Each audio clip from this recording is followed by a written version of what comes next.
12월 8일 수요일 사사기 19장 11절로 21절 말씀.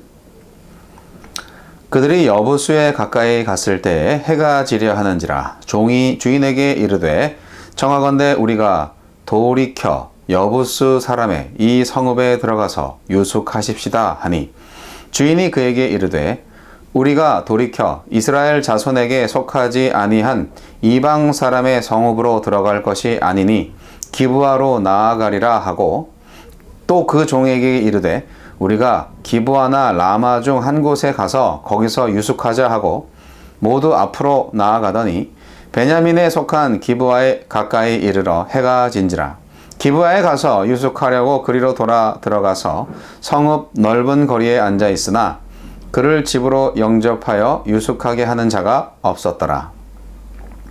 저녁 때에 한 노인이 밭에서 일하다가 돌아오니 그 사람은 본래 에브라임 산지 사람으로서 기브아에 거류하는 자요 그곳 사람들은 베냐민 자손이더라. 노인이 눈을 들어 성읍 넓은 거리에 나그네가 있는 것을 본지라 노인이 묻되 그대는 어디로 가며 어디서 왔느냐 하니 그가 그에게 이르되 우리는 유다 베들레헴에서 에브라임 산지 구석으로 가나이다. 나는 그곳 사람으로 유다 베들레헴에 갔다가 이제 여호와의 집으로 가는 중인데 나를 자기 집으로 영접하는 사람이 없나이다. 우리에게는 나귀들에게 먹일 집과 여물이 있고 나와 당신의 여종과 당신의 종인 우리들과 함께한 청년에게 먹을 양식과 포도주가 있어 무엇이든지 부족함이 없나이다 하는지라. 그 노인이 이르되 그대는 안심하라. 그대의 쓸 것은 모두 내가 담당할 것이니 거리에서는 유숙하지 말라 하고 그를 데리고 자기 집으로 들어가서 나귀에게 먹이니 그들이 발을 씻고 먹고 마시니라. 냉대와 환대. 장인의 극진한 환대를 받고 뒤늦게 길을 출발한 레위인과 첩은 자신들을 맞이해주는 사람이 없어 해 저문 거리에서 방황하다가 한 노인의 집에서 쉼을 얻습니다. 우리에게 주시는 교훈은 무엇입니까? 레위인은 장인의 만류를 매몰차게 뿌리쳤지만 그 단호한 거절은 저녁이 아닌 낮에 행해야 했습니다. 결국 해 저문 길에서 방황하는 처지가 된 레위인은 여부스에 들러 하룻밤을 묵자는 종의 제안을 거절합니다. 여부스는 가나안 족속의 땅이므로 한두 시간 더 걸어서라도 이스라엘의 거룩한 땅에서 잠을 자야겠다는 것입니다. 이스라엘 백성이 가나안 사람들과 섞여 살지 않도록 지도할 책임은 다하지 못하고 행음한 첩을 자기 곁에 두는 일에는 열심이면서 이방 땅을 부정하다며 멀리하는 위선적인 모습입니다. 장인의 접대에 5일을 머무를 정도로 섬기는 것보다 대접받는 데 익숙한 지도자인 그는 이방인보다 동족들에게 더 융숭한 영접을 받을 것을 기대하며 여부수를 지나쳤을 것입니다. 배척과 분리로만 정체성을 유지하면서 자기 이득을 위한 셈은 세상보다 빠른 오늘 우리 신앙의 모습과 많이 닮아 있지 않습니까? 레위인의 뜻대로 베냐민 지파의 땅 기브아에 도착했지만 이미 밤이 되었습니다. 기브아 주민들은 성읍 넓은 거리에 앉아 도움의 손길을 기다리는 레위인 일행을 못 본 채 합니다. 나그네와 손님에게 음식을 주며 대접하는 것이 하느님의 백성으로서 마땅한 삶의 방식이고 더구나 밤은 나그네에게 더욱 위험한 시간이지만 아무도 그들을 집으로 맞아들이지 않습니다. 나그네를 어떻게 보호하는지가 하느님 백성의 영적 상태를 대변하므로 레위인은 이스라엘을 하느님의 말씀으로 인도하는 데 무관심하던 대가를 또 다른 무관심으로 돌려받는 셈입니다. 나그네와 외인들이 더욱 소외당하는 이 팬데믹 시기에 하느님의 백성으로서 내 정체성은 어떻게 드러나고 있습니까? 에브라임 사람으로 기브아에 머물고 있는 한 노인이 레위인 일행을 자기 집으로 맞이하여 극진히 대접합니다. 기브아의 백성들이 나그네를 대접하라는 하느님의 말씀에 순종하지 않으므로 나그네가 나서서 나그네를 대접하여 그 땅 사람들을 부끄럽게 하고 있습니다. 우리도 하느님의 일 앞에서 희생하고 감수해야 할 것들을 이리저리 재며 눈치를 보다가는 부끄러움을 당할 것입니다. 환대와 포용의 문화를 통해 세상에 소망을 주는 공동체가 되게 하소서. 자, 오늘 말씀은 레위인이 첩을 데리고 자기 집으로 가는 여정 중에 나타난 그런 이야기인데요. 저녁 때 출발한 게 엄청난 잘못이죠. 예. 밤길은 위험하고, 그리고 감정으로 인해서 그 여행의 일정을 잘못 잡은 거잖아요. 자기와 자기 일행들에게 아주 위험 부담을 많이 준 거죠. 그래서 이 레위인은 좀 판단 미스였다라는 생각이 듭니다. 그리고 여기에서 이제 기브아에 도착을 했어요. 예. 여부스에 들어갔으면은 어떻게 됐을까? 여부스가 사실은 예루살렘이거든요. 근데 여부스 족속이 이제 이방인인 건 맞죠. 그런데 평화롭게 들어갔으면 여부스에서 아마 잘 지내고 가지 않았을까 생각을 해요. 근데 기브아까지 간 거죠, 결국. 그래서 더 늦어졌어요. 예. 그래서 기브아에 가니까 해가 져버렸어요. 예, 더 이상 갈 수 없어요. 그래서 그 당시에 많은 사람들, 특히 이스라엘 민족들은 나그네를 대접하라는 것이 율법에도 명시되어 있을 만큼 나그네한테 아주 후한 입장입니다. 그런데 보니까 넓은 성읍 거리에 앉아 있었지만 아무도 그들을 대접하는 사람이 없었다. 이게 이제 그 당시에 이스라엘의 그 뭐랄까 좀 부도덕함? 그런 거죠. 아, 참 정이 없구나. 예, 그런 거죠. 그래서 참 불쌍해졌어요. 예. 근데 이 사람들이 사실 가진 게 없는 게 아니에요. 부자예요. 여기 보면 어떤 노인이 와서 이제 어디로부터 와서 어디로 가는가 물어보잖아요. 당신 누구이고 어디로부터 와서 어디로 갑니까? 그랬을 때 이분이 레위인이 아유 우리는 뭐 먹을 거 다 있고 우린 괜찮다. 근데 우리를 맞이해 줄 사람이 없다. 그렇게 얘기하잖아요. 그러면서 뭐라고 말하냐면 재밌어요. 자, 우리는 유다 베들레헴에서 에브라임 산지 구석으로 가나이다. 나는 그곳 사람으로서 유다 베들레헴에 갔다가 이제 여호와의 집으로 가는 중인데 이런 말을 해요. 굉장히 뭐랄까 은혜스러운 말을 하는 것 같지 않아요?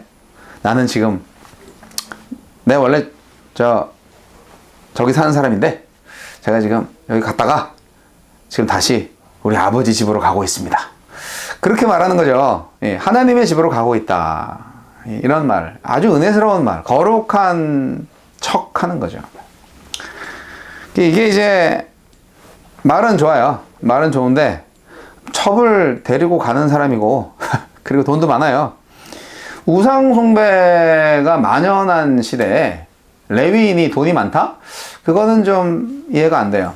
왜냐하면 우상 숭배를 많이 하면 하느님의 성전에, 하느님의 성막에 오는 사람이 별로 없을 거 아니에요. 그러면 레위인들이 가난할 수밖에 없어요. 교회 수입이 없잖아요. 예, 예배하러 온 사람이 없으니까 11조도 안 낼 거고 뭐 다른 우상 숭배 하느라고 바쁘니까. 근데 이 레위인은 왠지 모르게 돈이 많아요. 그러니까 이분은 좀 무슨 일을 하는 사람이지? 의심이 가죠. 네. 자, 그래서 자기들 다 가질 거 다 있다. 그러니까 뭐 나귀에게 먹일 여물도 있고 우리 종들한테 먹일 양식과 포도주도 있다. 단지 잠자리만 필요하다. 그러니까 우리한테 잠자리를 제공해 주면 우리가 뭐 후히 살해하겠다. 뭐 이런 의미의 말씀을 하신 거죠. 예. 그런데 이제 노인이 아무 걱정하지 마시라고 다 내가 쓸 것을 다 제공해 주겠다고 그렇게 이제 환대를 하는 거죠. 이 노인 누구인지는 잘 모르겠어요. 여하튼 그냥 노인이라고 나오니까. 그래서 여러분 나그네한테 이렇게 좀 대접을 잘 하세요. 예, 그게 우리 그리스도인들의 그 선교예요.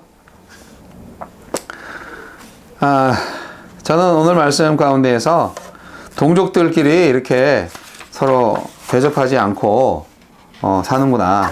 이런 걸 보면서 참 안타깝다. 그런 생각이 듭니다. 요즘 도시 생활하면서 정이 많이 없어졌다고 그러잖아요. 옛날에 제가 어릴 때 우리 어머님이 집에 거지가 오면은 거지들한테는 찬밥도 주고, 그리고 아버지가 신으셨던 그런 낡은 구두도 주고, 뭐 그런 걸 제가 봤어요. 그래서 그런 걸 보고 자란 자식 입장에서는 거지들한테 잘해야 되겠구나, 그런 걸 그냥 알게 되는 거죠. 그거 아버지 신발인데 그거 주면 어떻게 해요? 근데 어린 그 나이에 그런 얘기를 하니까 아버지 신발 많어, 그렇게 어머니가 말씀하셨던 기억이 있어요. 이제 우리 한국 민족들도 이렇게 나그네들 대접하는 거 굉장히 잘했어요. 왜냐하면 사랑방이라는 방이 있잖아요. 이 사랑방이라는 게 손님방이거든요. 그래서 이 손님방이 있다는 그 가옥 구조 자체에 사랑방이라는 명칭 자체가, 와, 우리가 참 나그네를 대접하는 문화가 있는 민족이라는 것을 알 수가 있죠. 근데 기브아는 안 그랬네요. 기브아 베냐민 사람들이 이렇게 냉대를 했어요. 이렇게 냉대를 함으로써 이 베냐민 사람들이 어떤 일을 당하는지 이제 내일 이야기에 나옵니다. 아주 엄청난 일을 당하죠. 이 나그네 한 사람을 환대를 했으면 참 이런 비극은 일어나지 않았을 텐데, 베냐민 지파가 엄청난 일을 당하는 일이 벌어집니다. 나그네 한 명을 대접을 안 한 죄라고도 볼 수 있지만 그 일로 말미암아 그 엄청난 결과를 받게 되는 거죠. 우리는 그런 차원에서 교훈을 얻을 수 있어요. 벌 받을까봐 나그네를 잘 대접해야 된다, 이런 차원이 아니에요. 하나님께서 나그네를 대접하라. 그 나그네가 혹시 나 잃는지 아냐? 그렇게 말씀을 하실 수가 있기 때문에 우리가 나그네들을 잘 대접을 해야 된다는 것이죠. 나그네를 대접하려면 어떻게 해야 돼요? 내가 좀 부유해야 돼요. 내가 좀 줄 게 있어야 돼요. 최소한 사랑방 하나는 있어야 되는 거예요. 우리가 단칸방에서 막 4식구, 5식구 살기 힘들어요. 그러면 어떻게 나그네를 대접해요? 힘들잖아요. 그러니까 그 정도는 갖고 있어야 돼요. 우리가 선한 부자가 되기 위해서 필요 충분한 그런 조건을 갖춰야 되는데, 최소한 사랑방 하나 정도는 여유분으로 가질 수 있는 집이 돼야 된다. 저는 그렇게 생각해요. 과소비하지 않는 차원에서 우리가 가정 경제를 이끌면서 사랑방 하나는 내줄 수 있는 그런 경제력이 있어야 된다. 마음의 여유가 있어야 된다. 저는 그렇게 생각을 합니다. 저는 사실 미국에서 생활할 때 어디 이렇게 타주에 가면은 여관비도 비싸고, 또 그렇게 여관 모텔에서 자는 게 그렇게 좋지도 않고, 그래서 보통 지인들의 집에서 이렇게 신세를 지게 돼요. 그러면 죄송하고 감사하죠. 하지만 그러면서 서로 정을 나누죠. 이거 갚지 못할 빚을 졌군요. 사랑의 빚입니다. 그러면 서로 축복하고 그렇게 이제 하는데, 사랑방이 있어서 해주는 게 아니라, 그냥 우리 자녀들이 희생을 하죠.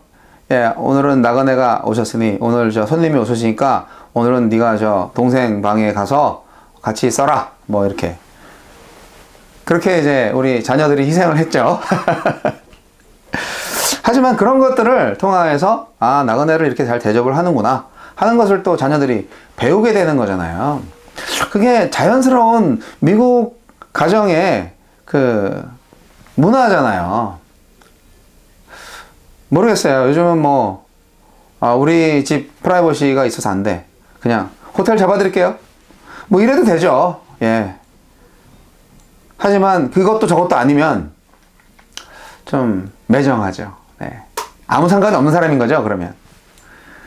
여하튼 저는 이 에브라임 출신의 노인이 참 훌륭하다 생각이 들어요. 예. 그리고 기브와 베냐민 사람들은 좀 못됐다. 그에 대한 대가를 너무 지독하게 받기 때문에 사실 참 실수했네 라는 생각이 들기도 합니다. 여러분, 나그네에게 선하게 잘 대접을 하시기를 바랍니다. 그것이 하나님께서 우리에게 복을 주시는 길입니다.